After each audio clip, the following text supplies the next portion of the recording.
Pour nous, la métropole, on a voulu travailler sur ces déchets verts et des solutions alternatives à l'élimination des déchets verts avec le développement du broyage et du paillage. Parce qu'on est, et c'est le plan de prévention des déchets qui est dans son ensemble, dans cette dynamique, on est dans une volonté de faire évoluer les comportements et qu'on change tout un chacun dans nos pratiques du quotidien et qu'on trouve des solutions de proximité. On a deux cibles. La première cible, c'est de travailler avec les habitants.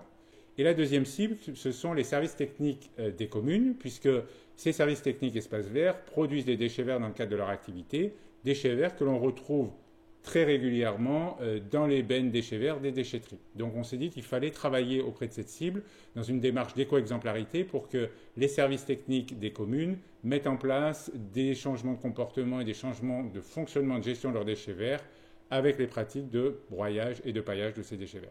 Le broyage, le paillage et le compostage, pour nous, c'est très important au niveau économique, bien entendu, et au niveau des répercussions vers la population qui voit que ces produits-là sont réutilisés.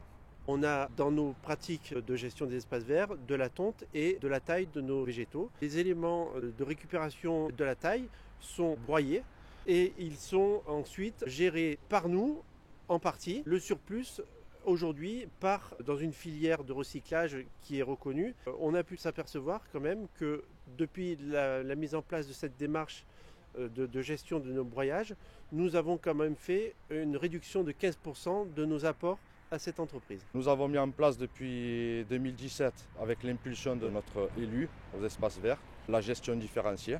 On favorise maintenant tout ce qui est broyage, tout ce qui est résidus de taille, aussi bien pour les arbustes que pour les arbres d'alignement. Le broyage, c'est tout simplement quand vous avez un résidu de taille, que ce soit des branches d'arbres, des arbustes, on les met en andin et après il y a une équipe qui s'occupe de le mettre dans un broyeur. Ça s'appelle un broyeur à marteau ou ça peut être à couteau et ça sort en copeaux. En période hivernale, on s'en sert beaucoup justement de paillage, mais du paillage en surface. Et après, au printemps, on fait tout un système de bêchage ou de binage pour l'introduire dans le sol.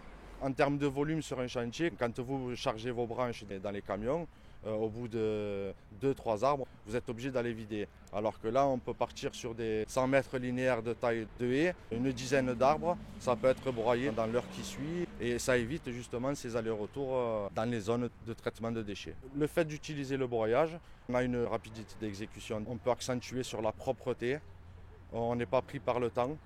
Nous avons des espaces verts qui sont très beaux comme la colline, nous faisons un effort pour les entretenir et pour les développer. Mais l'inconvénient, c'est que nous augmentons la masse des déchets verts. Ça rentre vraiment dans notre politique écologique de diminuer au sens large les déchets, et les déchets verts en particulier. On y trouve à la fois un intérêt écologique et un intérêt économique. Par rapport à l'entretien des espaces verts, l'ensemble des déchets verts qui étaient produits par le service partaient en déchetterie. On a mis en place une stratégie à l'échelle de la commune. On a essayé de définir un peu les usages, voir un peu ce qu'on faisait en termes de gestion du patrimoine végétal. Et l'objectif, c'était d'adapter chaque fois une technique différente. À chaque outil, à chaque environnement, on peut adapter un type de broyeur, un type de matériel et un type de paillage aussi. Le broyage permet, en termes d'entretien, de limiter l'entretien, par exemple l'enherbement. Ça permet de conserver aussi de l'humidité. Donc dans nos régions où on a quand même des climats assez rudes, c'est assez intéressant. Troisièmement, c'est un retour aussi à la terre.